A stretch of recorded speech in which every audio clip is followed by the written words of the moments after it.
This is the city of Bonthe, on the coast of Sierra Leone. Once, Bonthe was a major trading post for the British Empire in West Africa, with enslaved people and commodities like palm oil leaving its ports for different parts of the world. Now, it's a sleepy fishing town and the local capital of the spectacular Sherbro estuary. It has also become one of the front lines of climate change in Sierra Leone. Semi-flooding has been taking place within this community.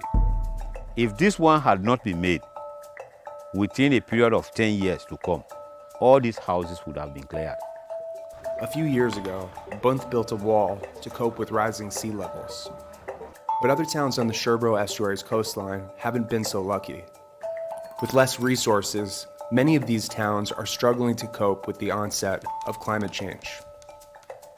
To better understand the impact of global warming in Sierra Leone, I visited some of these towns, working with local reporters to find out what people are doing to adapt and what's changed in recent years.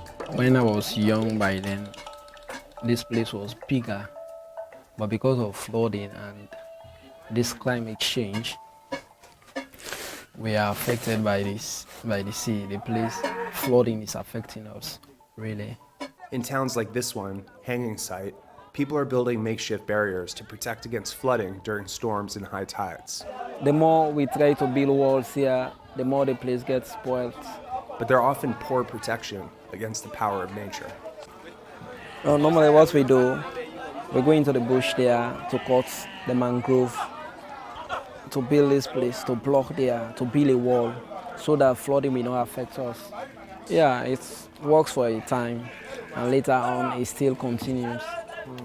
One of the best protections that people here have against climate change are the mangrove forests that sprawl for miles in every direction. Their deep roots can hold flooding at bay. But they are also a critical part of people's livelihoods. Their wood is used to smoke fish and construct new houses. This puts people in a tough position.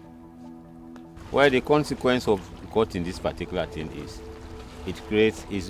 actually destroying the environment. It encourages global warming. Then again, it also gives way to flooding. Between 2015 and 2021, USAID tried to help, paying people to plant mangroves to replace those that they cut. In some towns, the young mangroves can still be seen, but others haven't fared so well. No, they don't stop it. Yeah, they can't stop. Why?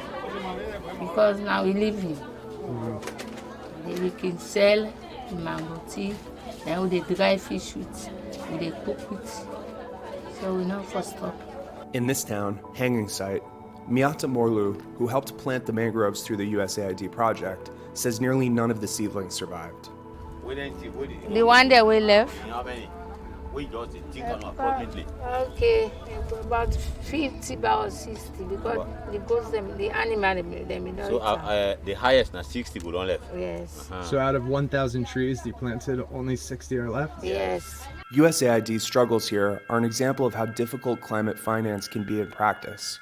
When environmental aid programs don't address the underlying causes of destruction, they often struggle to show long-term results. Trapped between the consequences of climate change, a problem people here did almost nothing to create, and the costs of environmental damage that's a part of their own survival, people in Sherbro say they're worried about what the future might bring. So if I'm worried about our present situation, I must be extremely worried about the future, even for our children yet not unborn. Things have become so worse like this.